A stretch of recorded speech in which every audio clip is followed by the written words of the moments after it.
Join us for the pledge of allegiance, please.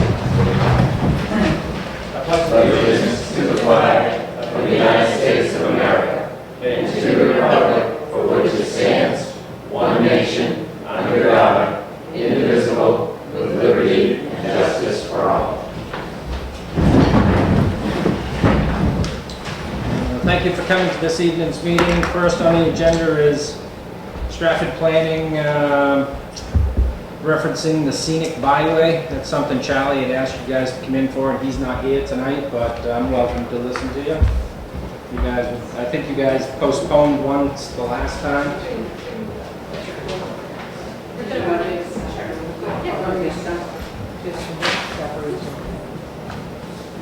I guess I'm going to start with an overview for those who were not around 20-some years ago when the scenic byway was first established. It was established by the Governor's Council. Actually in I have the town report from 1994. And there was a group that was appointed by the selectmen. It was called the Wakefield Economic Resource Committee. I was a member of it, as was several others here. But one of the things that our charge was for development of state tourism, and we sponsored a route which had been designated by the Governor's Council of the state of New Hampshire as a scenic byway. And you'll see there's several signs along the route. It starts at Route 16 in Wakefield Corner. It goes down to High Street, comes down, takes a left at the Town Hall, goes down to the next intersection, and goes right down 109, Appleby Road into Milton Mills, and then back out and down through Milton, and of course through Union. It was done to promote tourism in the area. I think some people may have it mixed up with a scenic road, which is totally different. A scenic road is designated, there's an RSA, there's a lot of other rules that go with a scenic road. In fact, the town voted before, when we still had town meeting, I think it was, actually I know it was Johnny who stood up and spoke against it, explained it all to us years ago, and the town voted against having a scenic road in Wakefield. I think it was Stoner Road they were talking about at the time. And this was probably in the 80s. That's totally different from a scenic byway. We did this to promote tourism in the area. And we also, and in the 1995 town report, it mentions that we were waiting for funds because the Heritage Commission worked with work on this project, and we worked with Milton as well, so the two towns did it. We had several public hearings on it, I think 2 in each town. And it does mention in the 1995 town report that we were waiting for federal scenic byways grant to help with our information center and space in the Garden building. So it's one of our fundraisers that we did at that time. So that's the background, and Stratford Regional can give us the update as to what's happening at this point. But that's what happened, how it was established, and it's been in effect with signs along the road, the route, for the last 21 or 2 years. Okay, my name is Sarah McBride. I work for Stratford Regional Planning Commission. And I just started in October, and one of our projects this is Natasha Luchenka, was to take on the project again in 2013. Kyle Pimentel, one of the employees, he was working on the project, and he got busy with other things, and it kind of took a break for a little while. So he was the one that got the communities back together to meet and speak with Pam and members of communities from Wakefield and Milton. So they started creating a strategic marketing plan, which is a requirement for the State Scenic and Cultural Byways Council to be a state scenic byway. And what the corridor management plan is basically a guide for the advisory committee to market the byways resources and there's nothing inside the plan that states any rules or regulations that the committee has. It's basically an advisory committee for the towns. So we've picked up the project again at a meeting with the new committee members and interested members. Anybody's welcome to come to our meetings. We've been posting them on our website and to our emailing list and to the towns, to the Teresa already posted up. So anybody's welcome to come to our meetings and basically have their input, because the strategic marketing plan is basically made up of the vision for each town. So we're here to just take your information and make this plan happen. And after, so there's two basic requirements. The first requirement is to have a committee appointed by the Board of Selectmen from each town and to finish this plan. And then after that, the committees are welcome to take it as far as they want, and it's kind of a fun little project for the community. So, do you have anything to add? Anything? Yeah, so just a couple of things to add. Sorry, I don't have blocks or people. It would be easier if I stood over here. So I'm not facing my back towards you. So the corridor management plan is just one name for the type of plan this is. The communities of Wakefield and Milton decided to call it a strategic marketing plan, which is why you've probably heard several titles. But the plan is community driven, and so the community actually decides 100% what goes into the plan. And the plan, the final plan, the draft will have to go through a public hearing and a public comment process. And then eventually the Board of Selectmen will actually have to vote to approve the plan or to not approve the plan. So the Board of Selectmen has the final say over, whether this is the right plan for the town and for the regions, both in Wakefield and Milton. Some benefits of a scenic byway. So having this plan is one of the benefits because it actually summarizes the vision of both communities, and it talks about how to help that vision happen. The plan is not regulatory at all. There's zero regulation in the plan. What it does cover is some goals and some potential recommendations and some potential strategies on how to make the vision come true. But you would see verbs such as, for example, promote or provide educational activities, and so, provide guidance, provide maybe advice, provide information, but there's nothing in there that actually says, this will be regulated. And as Pam mentioned, this is very different from a scenic road. This is not a scenic road at all. So that's sort of the brief background. Sarah and I came here today to see if people had any specific questions, so we don't want to take over your meeting, but if you have any specific questions, let us know. There's a particular area that you'd like us to target. So this is different from a scenic and cultural byway? This is a scenic and cultural byway. This is the same, Different from DOTs. different from a scenic road. So this is not a scenic road. Good. Does anybody from the public have any questions, comments? Ed? I'm going to put out a hypothetical here. The selectmen are going to be asked to put together a group that's appointed, correct, that will work and design a management plan. Is that correct? Yes.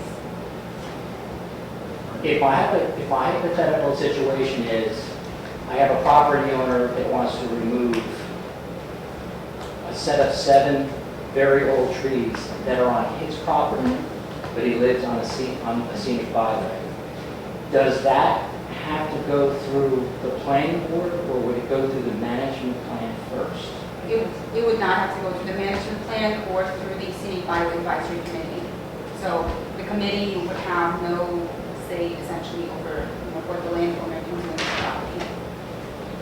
So why would the town of Wakefield want to have the scenic byway?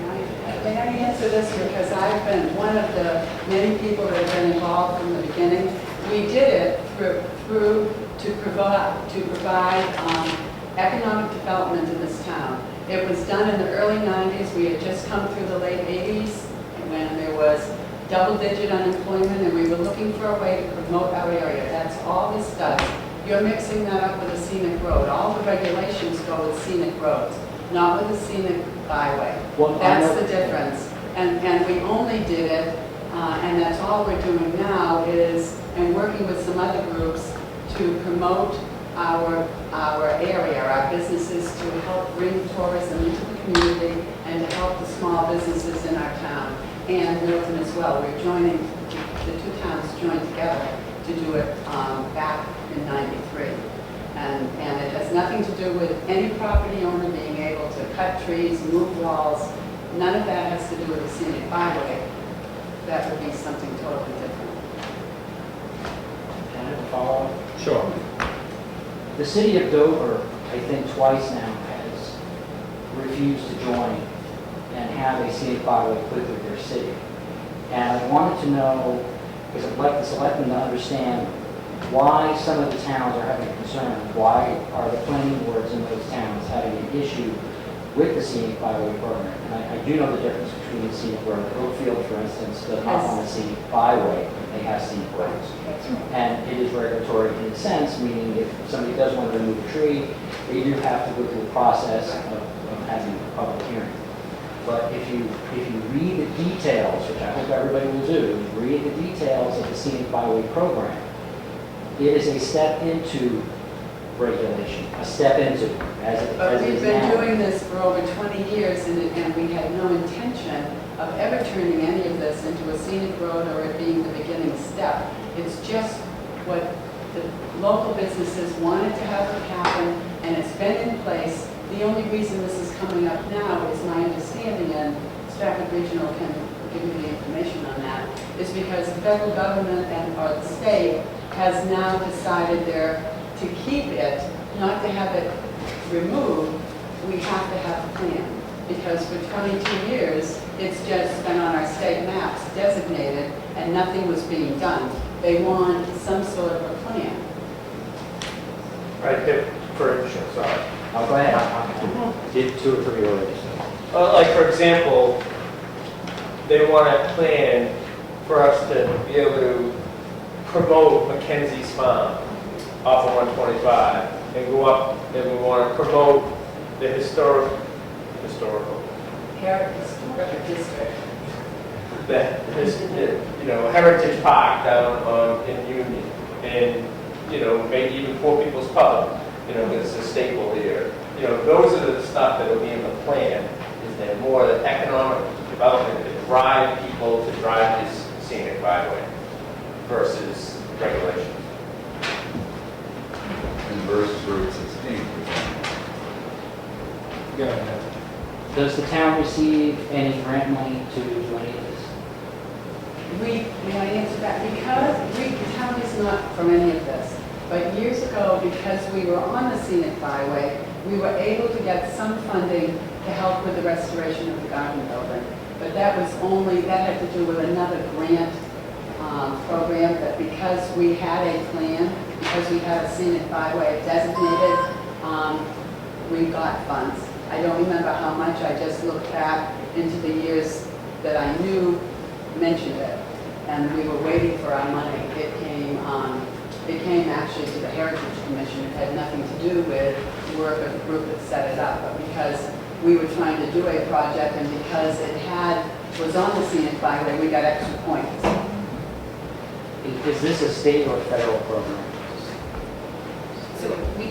So the original Scenic Byways program was designated federally, but every single state has their own sub-program. So this is not a national byway. We have the Higanegas Highways National Byway, and that is administered and managed very differently from the way a state byway would be managed. And so this is a state program specifically, and this is a state byway. Wouldn't it be easier to use your planning board and your master plan and proper zoning for businesses to support, businesses rather than get one up in a state byway? I would think your master plan would handle all that. But the planning board is a regulatory body, and this is not a regulatory targeted. It's just that a man that being able to promote economic development in the rural communities on an alternate route than Route 16, and encourage people to visit the museums, to visit the shops, and everything along the way. Instead of going to Conway and, just pass it. Thank you. I just wanted to tell you that in April at the Union Heritage Center in Union, there were several cars stopped at the train station, and I asked them, I told them that the museum will be opening up in June. They were looking around, they said, by all means, take all the pictures you want. They asked questions, they asked, I heard there's dams around here, I heard there's this restaurant here, and I said, there's Poor People Pub in Wakefield, there's this Wakefield Diner, Comeau Farms, and they were from Connecticut, and they loved Union. They walked the whole length of Union because they saw the pretty scenic way of the rivers and they asked about the river, why there was a lot of water in there, but that's another thing. But they loved it, and they loved the museum, and I told them about the blacksmith shop. And I told them about the other heritage center up in the Wakefield corner. And then I told them about how we have the Historic Society up there. And I told them Wakefield has a lot of stuff, and they're like, we're going to come back when we have one time, and in the winter, in the summer. And, it shouldn't be about government. Everything's about government, government, government. People are going to come to Wakefield Union. Now that we have the train station, and the blacksmith shop, and the museums now, and other great things in Wakefield, people are going to be coming. And I also did the same thing for people from Massachusetts that were there the next day. And, it shouldn't be about government. Everyone's always worried about the government this, government that. It's about making Union is blossoming now. Union is getting really nice, and everything is getting a nice reputation. It's going to be part of the community, feeling like it's part of Wakefield. And this is what the byway should be doing. It should be bringing in more people, and that's what it's going to do, because they're like, well, where does this road bring us? And I told them, it brings you to Circle K, brings you up to Poor People's Pub, brings you to the other restaurant down by the dump, and everything. I can't remember the name at the time, but, and everything. And they're like, oh, that's awesome. So they got in their car after they took all the pictures and walked the whole length of Union up to the lights, took pictures of the dams, took pictures of everything, took pictures of the pink house and the Hall house and everything, and the dams. And this is what it should be about, not about, was the federal government involved or anything like that. And, I mean, we're going to lose a lot of people, but it's always about regulations and all that. More tourism is going to bring a lot of money into the community, and that's what it should be about. And we're seeing that just a few weeks ago, Phil and I were at the Union Station, we had several people come, and they're going to come back. Because the community and the area is so pretty. Thank you. And once that strategic marketing plan is adopted, the only requirement is up to us as appointees is a meeting or two a year, just to kind of review things, to make sure we're kind of staying on track, or if there's other opportunities, but, it's not going to have anything to do with telling people that they cut trees and move walls or anything like that. That's not what this is all about. This is a really good point that actually brings up that the strategic management plan is also meant to incorporate diverse perspectives and diverse community viewpoints. It is not supposed to be a one-sided plan. And so the idea is that the vision and the goals and the recommendations and strategies that are brought up in the plan actually cover a wide community vision. And so it is highly encouraged that residents, of all viewpoints and, from all areas of town, from different perspectives, that they attend these meetings and make sure their voice gets heard and that their values are actually incorporated into the plan. So that's the big thing about this plan, is that it's not supposed to represent one side or the other. It's supposed to capture what the community as a whole wants. So, as many people as possible who can participate in this, the better. And so it's definitely good to incorporate these diverse viewpoints, because that is part of the town vision or of the regional vision. And so there's an opportunity for, anyone and everyone to get involved.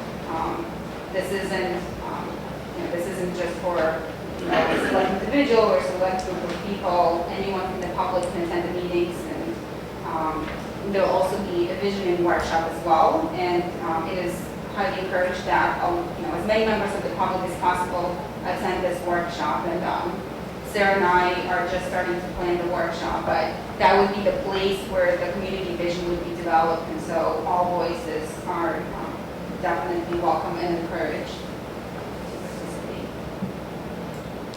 Tom? If both towns, Milton and Wakefield, don't agree to have a board or an advisory board, then the byway will go away. Milton has already agreed to have it. And also, we are looking at the chamber to have somebody on that number. And I think it's definitely an economic engine. It's not a regulatory thing. There's no question about it. I mean, I've seen scenic byways screw up, a tree. Okay, no way you can take down that tree. And okay, all of a sudden, somebody's land rights are totally gone. Because of one tree, because there's no other spot on the land to be able to put a driveway for a home, Yeah. and they can't move that tree. So I've seen it all over the state, but this is not that in any way, shape, or form. It's definitely economic driven, and I think, we have some other great things that we can look at, and I think the chamber could add value to be on that board, a chamber member, whether it be, like a pub owner that's a chamber member, or another business owner that may be a member, that can help promote people just to get off Route 16 and drive this byway. Pam?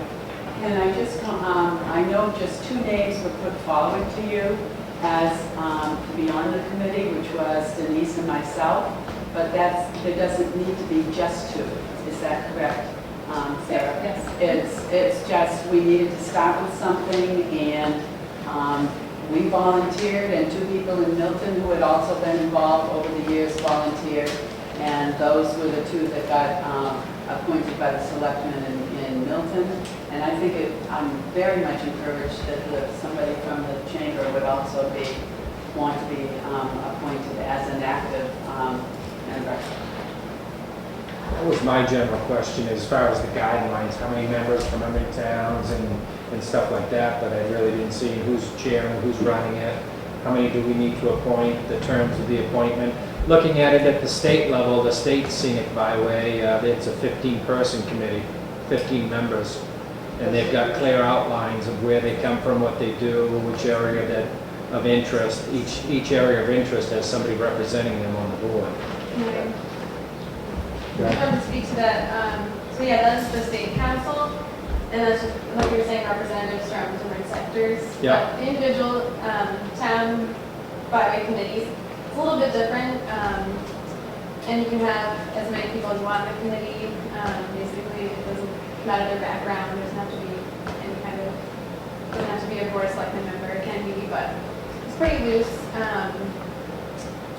What we've learned is that going to we've done a couple of state council meetings, and it's pretty much grassroots for the community.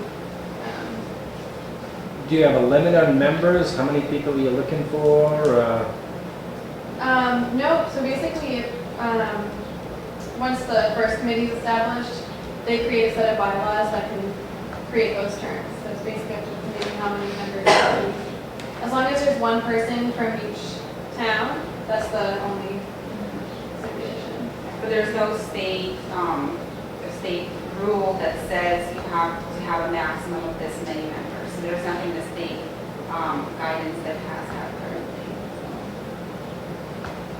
It sounds like it's just advisory anyways. That's it. So after say you do this and the strategic plan is done, is the goal to have something out there for the public, like a pamphlet or something that we put on the website, that people know that we have the scenic byway, that you can come and travel it, and you can stop at all these great places in our town? Is that The goal.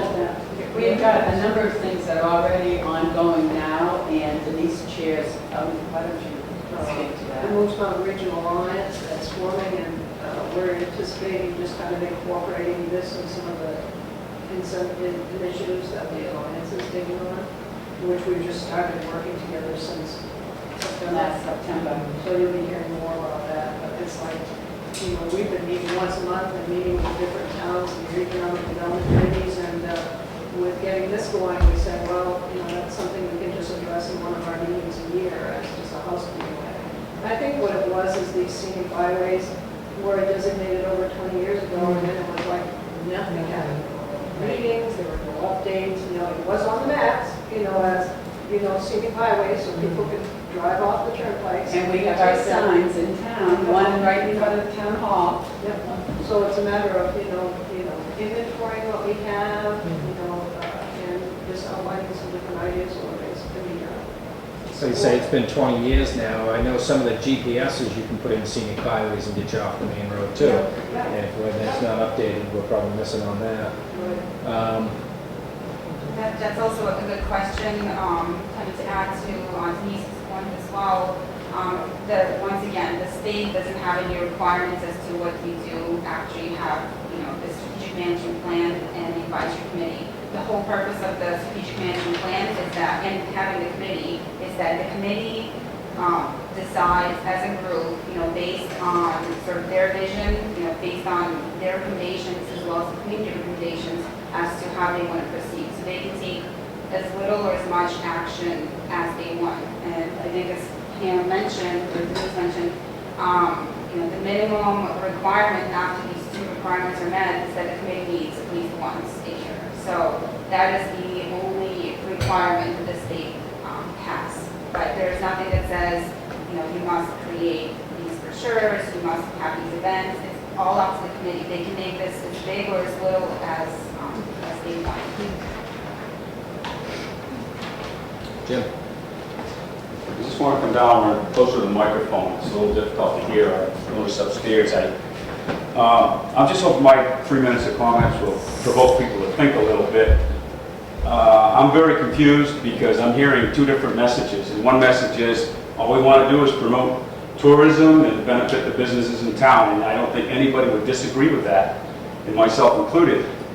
But I agree with this young lady here that why is it all about government? And my question is, why is it that the state government at this time, after doing nothing for 20 years, except maybe giving us a couple of signs, is now twisting the town's arm to come up with something called a management plan, where they've threatened to take away the scenic byway designation in December. So government, the state government, appears to be forcing itself on our town in this particular situation. I'm not sure what the management plan is. No one's talking about it. No one has said what the wording is of it, how it will affect people that live along the scenic byway. I think, you know, management, the word itself suggests there's going to be some rules. There's another part of this that the state's not telling us. What they're telling us is once we have the management plan in place, is that we're going to have to be the ones who enforce it or manage the management plan. But the state's not talking about any funding to help us do that. So it's kind of like, I'm confused why we even need to, first of all, why we're being hurried by the state of New Hampshire to do this. And I do support, of course, the scenic byway aspect of it, where we want to encourage people to take an alternate road and enjoy the view and hopefully support the businesses. I'm all for that. I don't know what the state of New Hampshire is doing, trying to tell us how to do it. I have other questions, for example, like why are some other towns in the state opting not to do it? I asked that question earlier. I'd like to know why from those people. I'd like to understand what is their objection to continuing the designation. So all I'm going to say is that, you know, they talk about public hearings and there's a process, and I'm certainly appreciative of that. But I hope that they will show me the fine print before I can support passing something that's called a management plan. Thank you very much. Okay, well, Do you know if that on the state board, is that a advisory board, or is that state employees, or is that just It's a through- volunteer? It's through DOT, and they're looking for one regional planner, 3 from municipalities, 1 from tourism, 1 from forest, 1 from utilities, outdoor advertising association, 1 from highway construction industry. So they're trying to grab 15 people from all types of different areas to put onto the board. So I think the benefit that the town's gonna get out of it, that I don't think Jim's getting, is that this scenic byway is gonna be put on maps.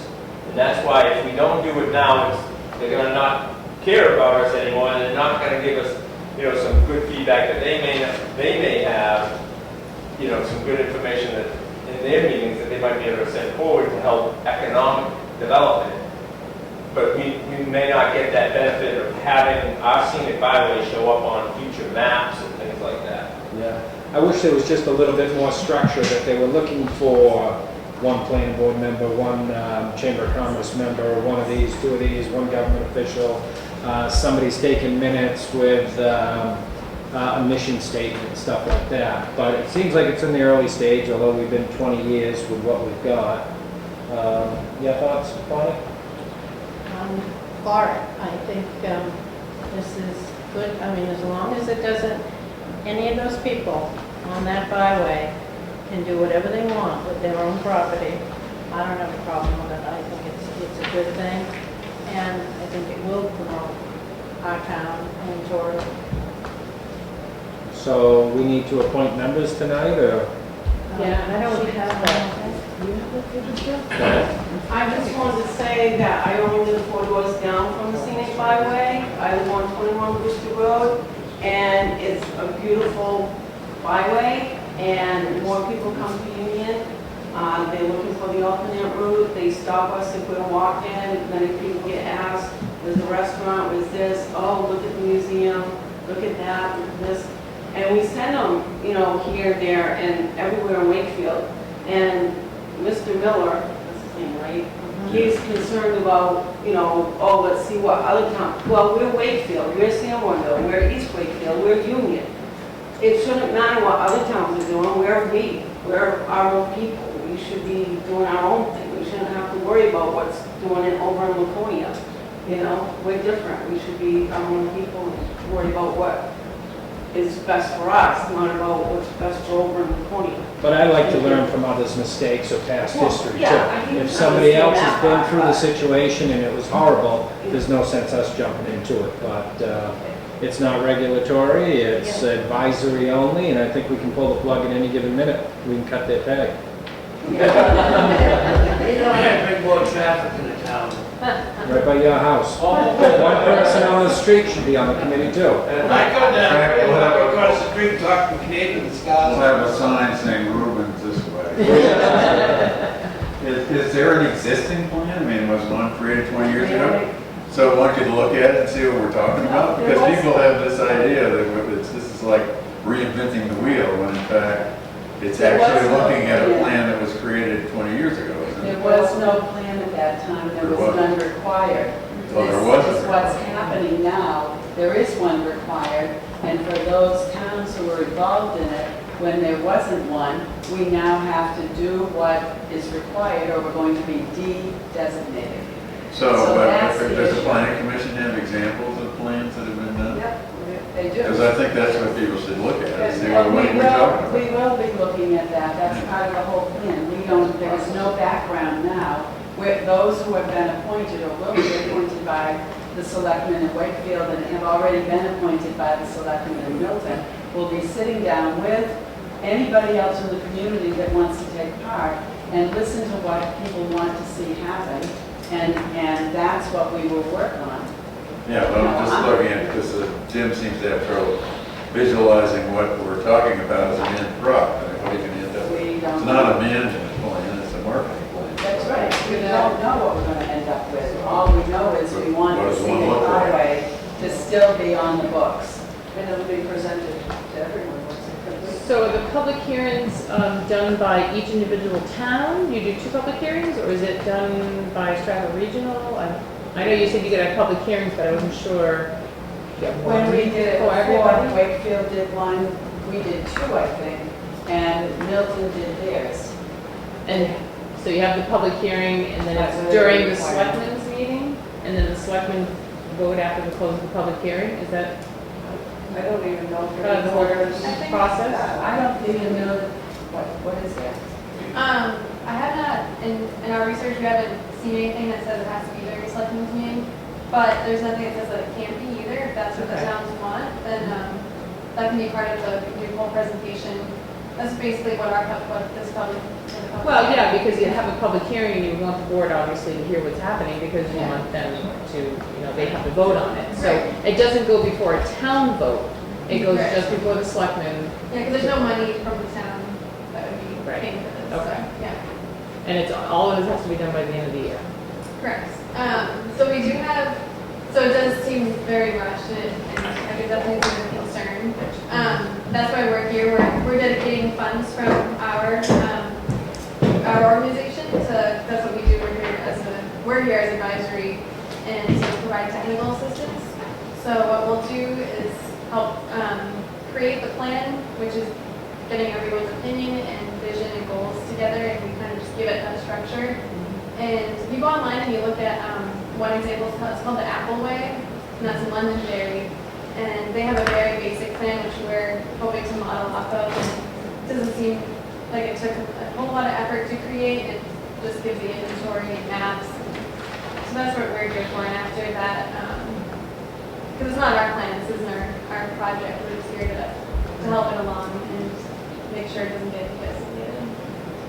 And I also comment that part of what she's just mentioned, we've already been working on and have, and it's the maps and it's inventory. We've been working on the inventory since last fall with the groups that we're getting together for economic reasons. So, we have a lot of the work done that we'll present. Right, and so just as a quick summary of, as to what is the plan, what does it look like, the big key things, and these are really the major parts of the plan, is a brief introduction about the area, about the two towns, about the byway, a little section on the intrinsic qualities of the byway, so any kind of recreational or natural, scenic, historic qualities, just what's out there, what's the history behind it. A brief section on existing conditions, and a lot of that covers safety, what does the traffic look like, what is the safety has been like, have there been any major accidents, if so, how often, maybe there hasn't been. But just covering existing current conditions. And then the last part of it, and this is what's actually the plan, is the vision, the community voices. And so that, so we've been gathering a lot of that during our public meetings that we've been hosting. And so during every public meeting, we actually make sure that we ask people very specific questions on, well, what do you like about this area? What kind of things would you like to see in the future? And the idea is that those voices are then incorporated into this document. And as I mentioned earlier, we will have a visioning statement, envisioning some sort of a session or a meeting where,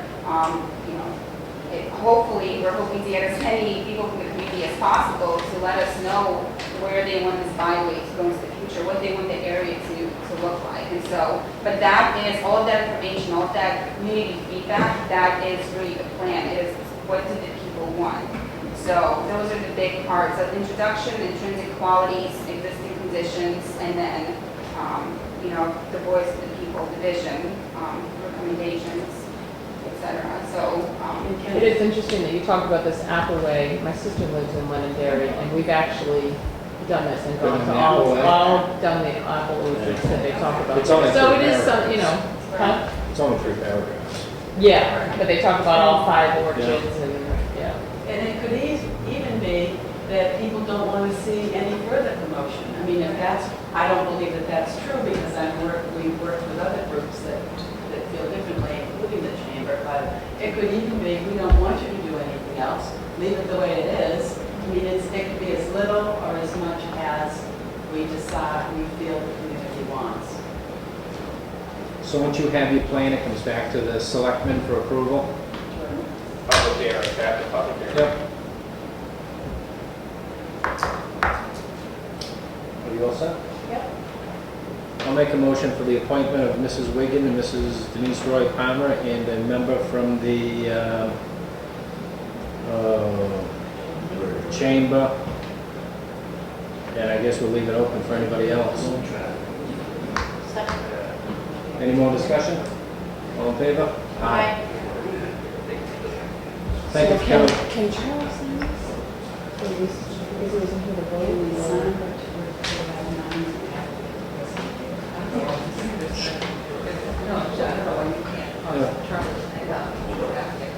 Oh, okay. Oh, all right.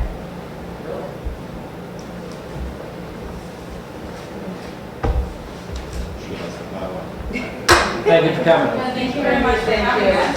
Definitely feel free to get in touch with us if you have any more questions, so. Sarah, I'll email this to you just right now. You can scan it and email. Scan it and I'll email it to you. That's gonna work. Okay. I know it's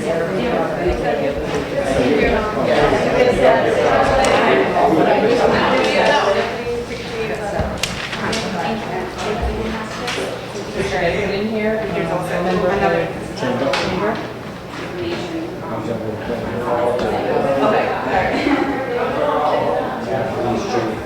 Should be. They should have a lot more, but. Just like the state has. Sonny and I had gone to their first meeting in college, and there was Yeah. 3 of us here, they came in. and Yeah, talked about yeah. Exactly, without a structure and an agenda and somebody taking minutes and a goal and But I stuff. think they have completed now. Yeah, yeah, hopefully. Well, typical government, you need a deadline. Right. Without a Before people deadline, start. you just form committees after subcommittees after. Public comment. I have something? Wait a minute, John, I have something. I have, the, Town and City magazine, and in it is Teresa Williams. And, they've asked her questions, and she's done a wonderful job answering the questions. It's a real good representative for our town, and I was very excited when I got the book and read it. You know if that's available online? I mean, I know It's it's by At the subscription. NHMA website. Yeah. Oh, okay. Which I'm surprised It's they on didn't print it and mail it. I mean, it must I cost know, like $50,000 a year. You can get 10 per town. 10 per town? 10 per For town. other towns, So, yeah. 3 times a year. Do we get autographed copies? Absolutely. You can ask me that too. That's right. On the 4th of July. I know, she and I replied. But I just wanted to bring it up, so, Well, thank you. no, yeah. It Did was you also- very, it was a pleasure cool. doing it. Did you also read Cutting Trash in Half? Yes, I did. Okay, so we knew we Yes. were going eventually. Yes. Purple garbage I'm bags. actually having a webinar tomorrow from 12 to 1 on that. I saw that. Yeah. Oh, as long as somebody's coming in. Any more public comments, John? Yeah, I'd like to know why the highway department is using backhoe from the landfill. We've got an excavator down there, and that backhoe has got foam-filled tires. Now, when they, over here when this culvert they put in and failed and whatever happened over here last week or 2 weeks ago, they dug it on a Friday afternoon with a backhoe. Why didn't they bring the excavator up here? I think they were thinking the excavator was too big and was doing more area of excavation. They are looking at trying to upgrade that excavator. It's huge with that wrist pin and stuff. That would be good to have a similar machine, just smaller than that. That's my thoughts on it. It is huge, and I think they fixed most of the leaks on it, but it used to leave quite a oil slick behind it as you were working with it too. But I think they do need the excavator versus a backhoe, which is, they approached us before and wanted to go with a backhoe because, as you know, it's not feasible to ditch the roads with a backhoe. So I think they need that machine and occasionally a smaller machine, but I don't think it would warrant buying another machine too, a smaller one, versus either just renting one or using that one there when the transfer station isn't using it. I mean, the rate we're going, that machine is running 7 days a week. And running around the countryside on foam rubber tires, well, you'll wear those tires right out. Oh, yeah. There's no give to them. Yeah, yeah. The good thing is it's not working hard 7 days a week, and it's crushing paper, moving the shingles around down there. Hopefully we can get some better ideas down there when we redo the wall and stuff, because as you know, when they dump the asphalt shingles, they dump them out back, but then those guys have to lug them all the way up top to reload them and stuff. Hopefully we can just get some better organization down there, so it save those guys some steps and save hours on the equipment too. Like you say, it doesn't take long to put 1,000 hours on a machine. Whether it's 1,000 easy hours or hard hours, you're still working that machine. Well, the other thing too, Kenny, is there's no, if something happens to the machine, who you blame? And whose budget is coming out? I think the best thing to do is leave that machine in, and the troops can run that excavator. I think that's the problem. There's nobody down there who wants to really run it, and that's the big key. As far as buckets are concerned, we used that for years and had guys that ran it and had no problems. Yeah. They did have a lot of issues with culverts. When they go to put a culvert in, they'd rent a little machine over the past years because it's just too big sometimes. I think it's too big for our needs, but upgrading it with one just a little bit smaller, I think they'd get a lot more use out of it. And then if the transfer station, because they had to borrow that excavator before when they were down, it was just too big and nobody wanted to use it down there either for crushing the paper and stuff like that. So they are looking at trying to upgrade that within the budget that they have and find something that's suitable. Yeah, that or line up some Oregon lease one. Yeah, yeah. And then when the lease, you need it for a month, ship it back. Yeah. And sometimes they'll use it winter sand when the other machine's out doing something. It's great to have it versatile, but like you're saying, if you only need it for 2 months, lease it for 2 months, send it back, and then you're not maintaining it either. So, but it's not the most user-friendly machine, that's for sure, but to me, as long as you can see rabbit and turtle, as long as you can tell the controls, it's all easy. I don't know if they have power lines out there too. It's in the middle of the street. But As I said, if you had an operator and want to run, you wouldn't have a problem. yeah. Any more public comments? I got one more or two more if you wanted to hear them. Sure. Up by John Fisher's house on Ballard Road, the troops went up there last week and filled in with wash right by the pavement. I'd like to have you two selectmen ride by there and show me where the water's supposed to go, because it's gonna go right back down that same ditch right next to the road.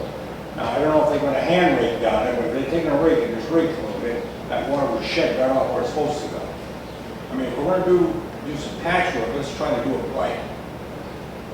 And the other thing down there on Wichita, where they put a culvert in, and pavement, it's got a little bit of a ski jump to it. I mean, they could have taken a 12-foot 2x4, level across it, and got it smoothed up, smoother what they're doing there. Out on Canal Road? Yeah.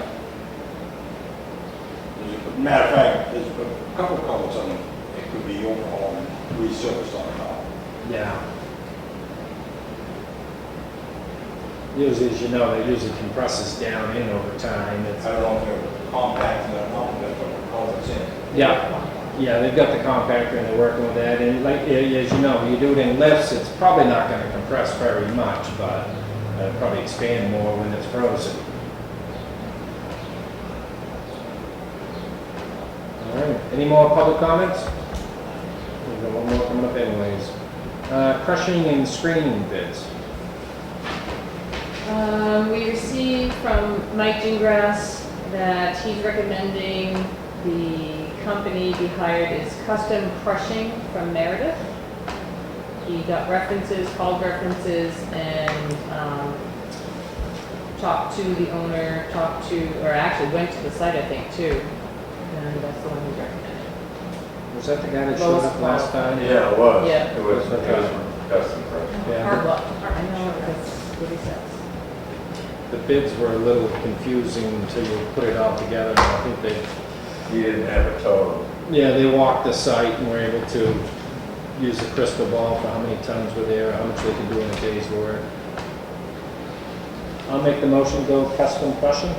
Second? Any more discussion? All in favor? Aye. Cedar Street, sewer connection? No update? No, she called today, she did not have the information, she will definitely try to make it for the next meeting. She's contacted somebody, so they're working on a plan for her. Yep. Sale of tax acquired property. Alright, hold on, I'm gonna mess up my notes. You need a sticky? I'll send you an email.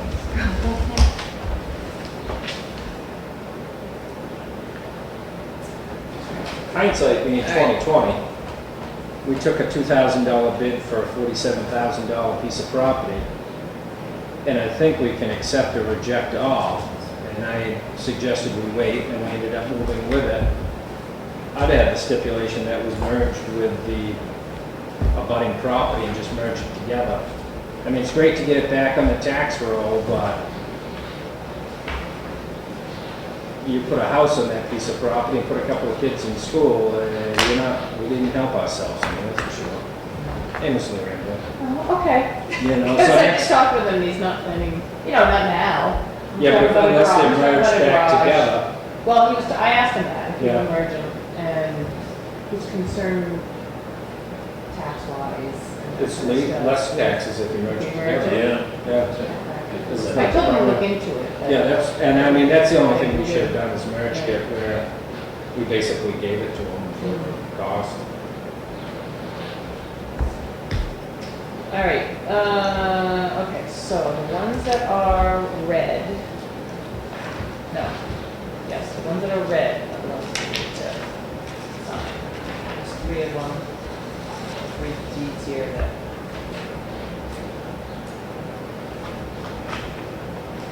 You want me to ask what the blue is now?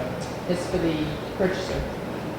And so on this one, I've already checked the boxes, and you can just sign your name in that, just put chair, or vice chair.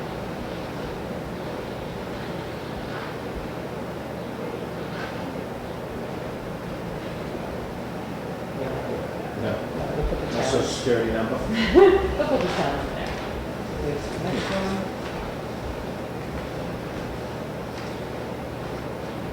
How many parcels of property you have to sell?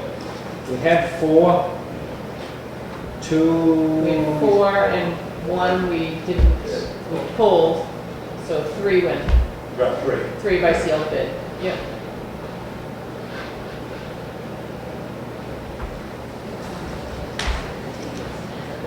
Yeah. Oh, yeah, funny, you Just- only need to just sign the top. the top one. Here's the last, here's the last one.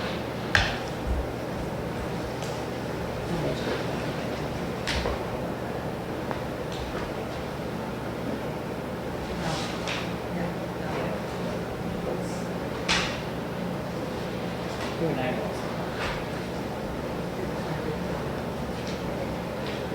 Put these information. He gave us, he gave it to you. So I had some data. No, I mean, my calculated spreadsheet. You all set? Yeah. New business, road opening permit for the water precinct.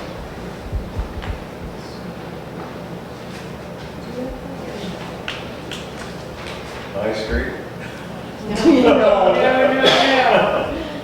Oh, sad day.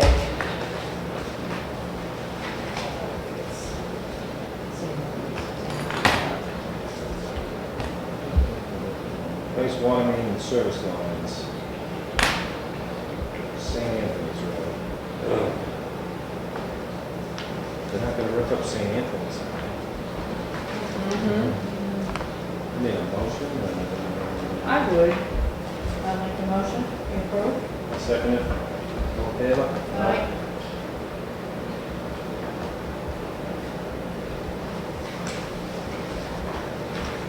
New Hampshire General Assistance Program.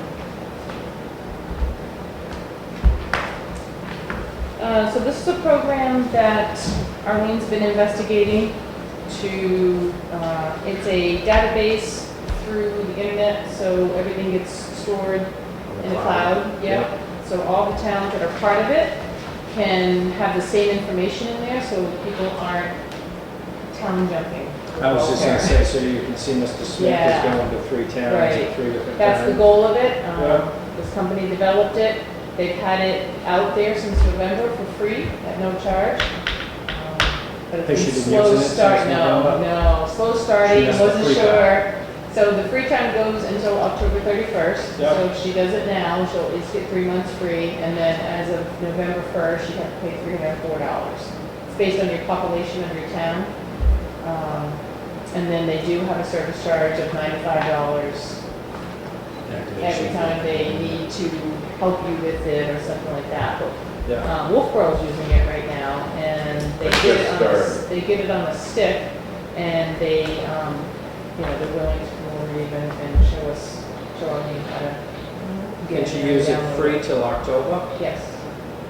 Do we have to join it, or can she start using it You free? have to sign the management agreement, Yeah, which, so it's not really free then, till October.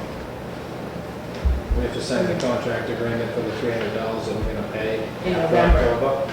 So it's, you divide the days out, is all you're doing. right, yeah, and that's what I did kind of mention to her. I Yeah, didn't yeah. get, I She got it don't in her know budget? exactly, right. I don't know exactly if it's in the budget. She did send me a thing that the gentleman, I asked her to ask him, well, does the year start when you start, or Yeah. does the year start, everybody starts in November? Yeah, So she did get the answer that yes, it was free starting November 1st, so it's October, and then it'll be, so you have free before you get invoiced on November 1st. So because then you've signed a contract, you're kind of obligated, so then you need to pay. yeah. Is really what it boils down to. But I think it's a good it sounds like it would be a great system to have up and running. It's going to take some time to get everybody's information in there because go back to all your old files. It might take a while for all keying and everything. You would think but- this is something the state would do and just have for us to access, but that'd be like the state having assessing for us or any other resource. Yeah. So if she has the money, then I'm great. okay with it, provided she's got the money in the budget. Okay. And in theory, it should save the $300. Correct. The time that So it even if takes she you didn't- to, exactly. right, Yeah. yes.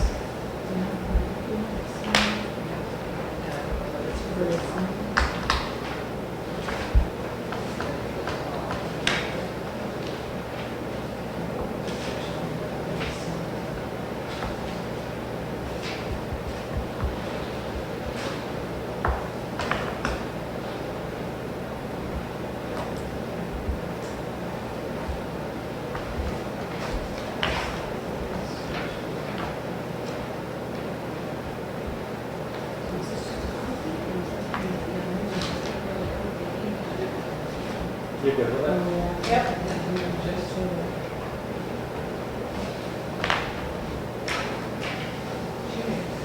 Yeah.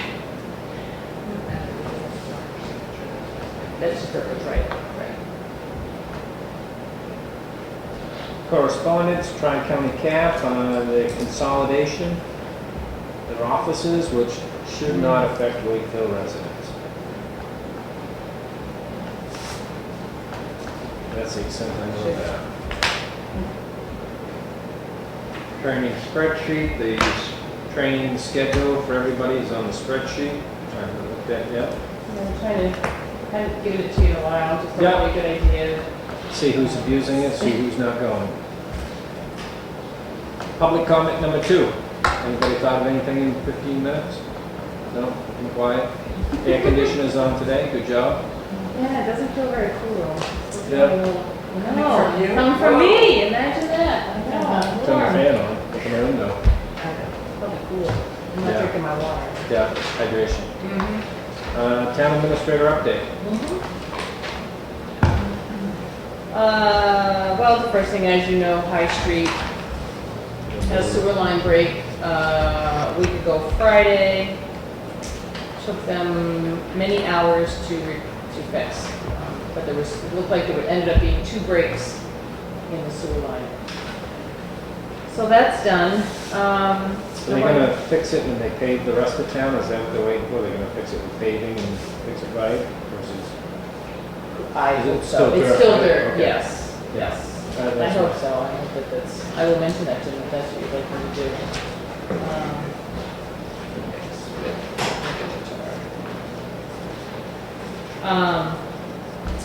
Middleton ambulance, just an update on that, last meeting or 2 meetings ago, you talked about me sending a letter to Middleton via having Rick checked out the letter and everything. So I talked to Todd about it, and he has decided that we should kind of wait a little bit and talk to Middleton because they have a change of staff and everything happening over there, that they thought it'd be a better idea to change their chief and a lot of staff. So in the meantime, I had a call today from one of the selectmen, John Hopkins in Middleton, and he is willing to pay, the town of Middleton is willing to pay half of the payment of that person in that town. And I mentioned to him that our town is not willing to pay any of it, so he's going to go back and Get the other half. Get the other half of it, hopefully. Yeah. And then we're going to open up some communication between the 2 chiefs and try to get a mutual aid agreement going between both towns. Well, what they really need is a plan to staff their ambulance. And if they just think volunteers are gonna show up and come and do it because they want to and without compensation, it's unrealistic these days. So as long as they're working on a plan. Yeah, it sounds like everybody's working on a plan Yep. to bring to both boards of selectmen to see what works for everybody. Because usually mutual aid, we go to them, they come to us. It's a 2-way street. Right. They've never come But they to us. never come to us, yeah. Then it's a contract agreement, and we maintain them under a contract.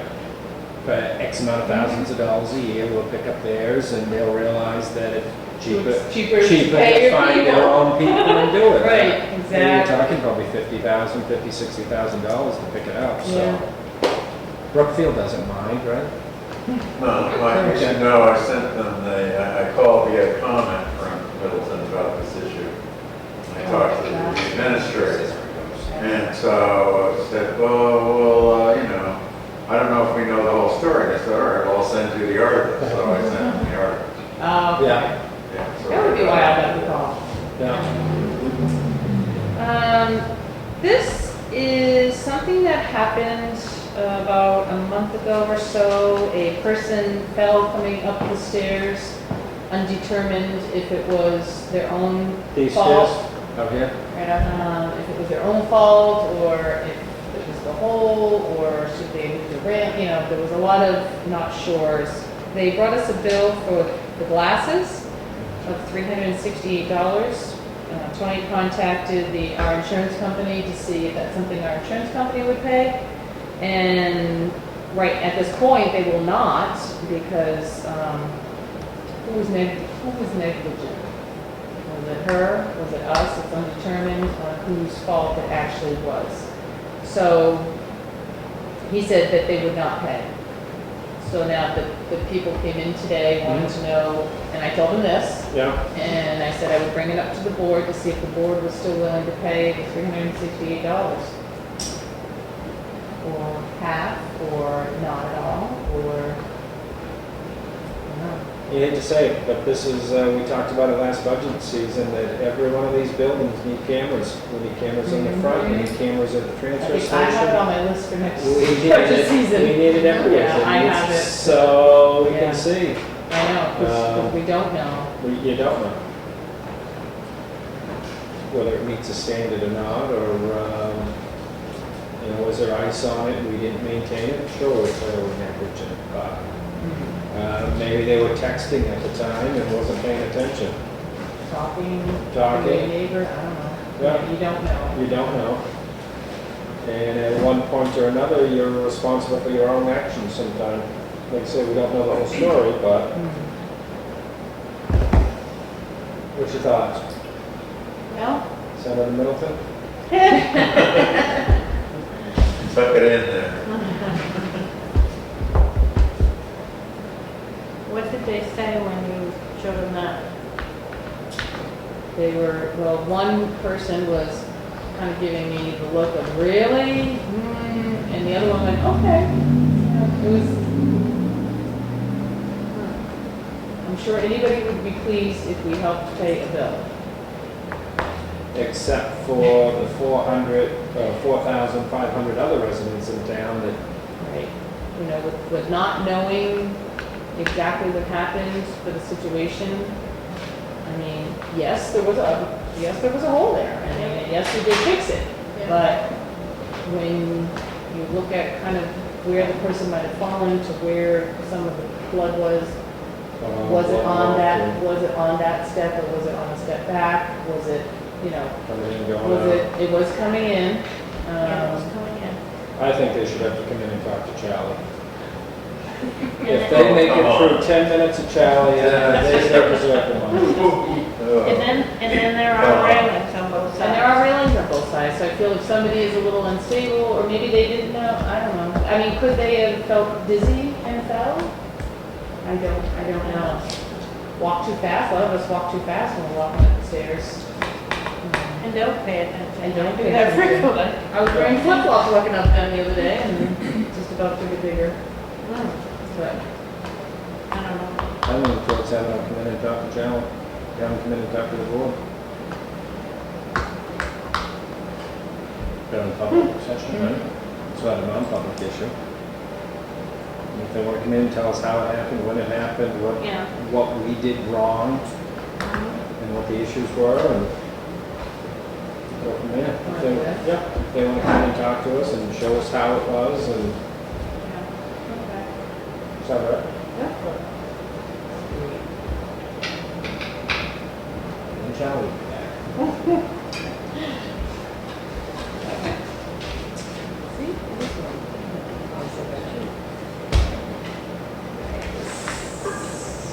That, and my one last thing is, we own property on Juniper Ridge since December of 2013.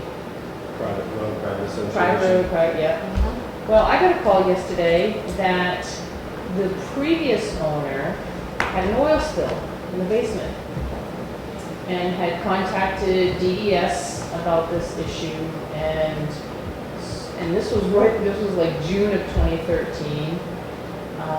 And then it kind of looks like it stalled a little bit. Anyway, to make a long story short, last August 2014, this company, Wilcock and Barton, was sent up to this property by the bank, who didn't own it, to clean up the oil spill in the basement, which went out their sump pump, which went out another pipe into the yard, and all this. Oil tank leak. Yeah. So, from what I gather, what happened, the bank, I think, paid the application fee for this, but DES has a grant program Yeah. called Petroleum Fund or something that paid for the cleanup. So the first part has been done.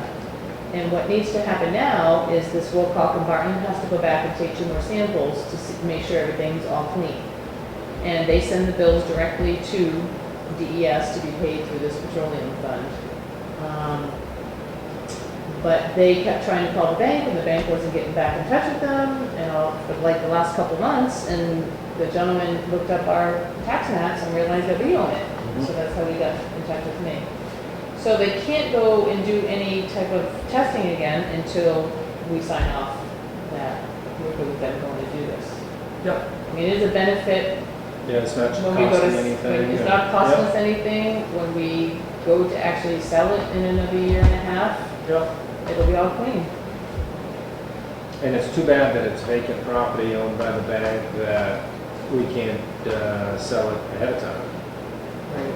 I mean, if the bank wants to move, And we've had a lot of, well, a couple times inquiries on this from the bank, you know, saying they wanted to buy it back and they wanted to do this, and then there's multiple correspondence in the folder, and then an attorney was involved, law offices, and nothing came of it.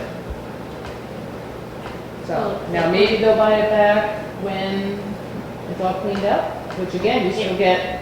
Yeah, it makes sense to have the final. yeah, a piece of paper saying it's Yeah. been clean, fell Yes, through. it's and- right. It makes sense to do Yep. that. We're good with it. Okay, so there's two spots here to sign. And I did read all this just to make sure we weren't being held liable for anything.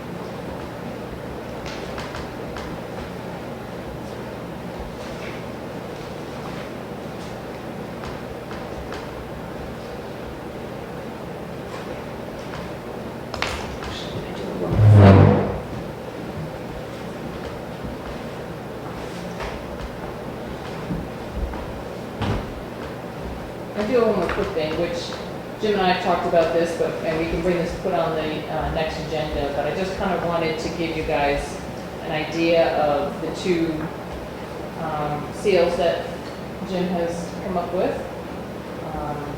Different colors, different ideas, just to see. This one here? Yeah, me too. Yeah, me too. I think the blue, the black, and the Yeah. colors. Yeah, but, you know, at the next meeting, because I want Charlie to be involved in it Yeah. too, that I think it's, you know, you'll have to decide the colors. This is obviously too red. Do you want a color here on the boat? Do you want, you know, do you want more with it? That kind of stuff. And I think way back, we have looked up and you guys have talked about the tree, that you might want the tree in there.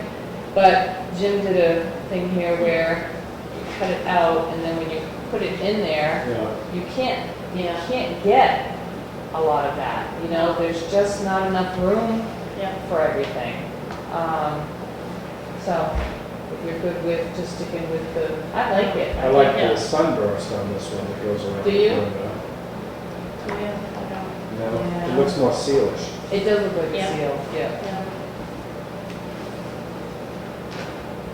I do like that I like blue. the color combination Yeah. for that, but the red and the blue. Right, this could be lighter, this, I love this. Yeah. This could be lighter, this could be lighter. Right. And then maybe coloring this little yellow a little more in, should, you know, this could just be black and white, or it could be yellow, whatever. Shouldn't you be able to use it in black and white applications too? Exactly, well, you're printing. Right, right. So you might have a Yeah, couple- so I'm gonna put that on the agenda for the next meeting. Do that. That's all I got.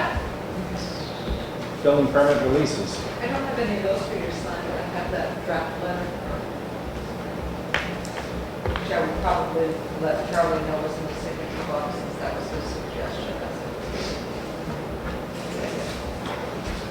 Same color. And Charlie, stick out. Payment manifest.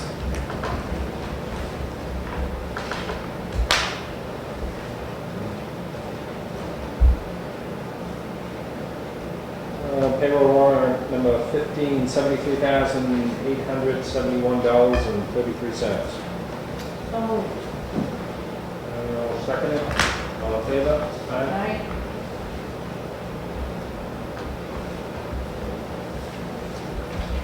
Treasurer's warrant, 21, $692,926.30. So.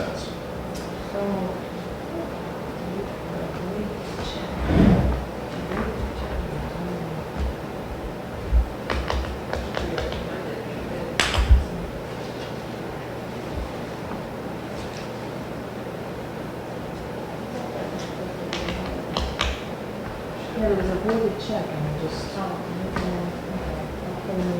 know. Nobody seconded that? I thought I did. Maybe it was this one. All in favor? Aye. Aye. I get excited with this excitement.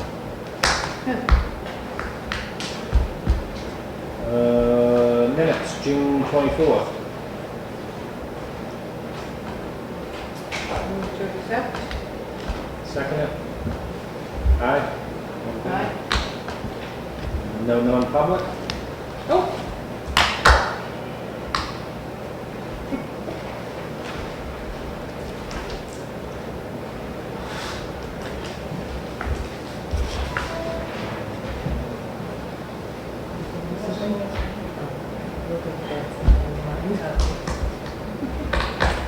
Motion to adjourn?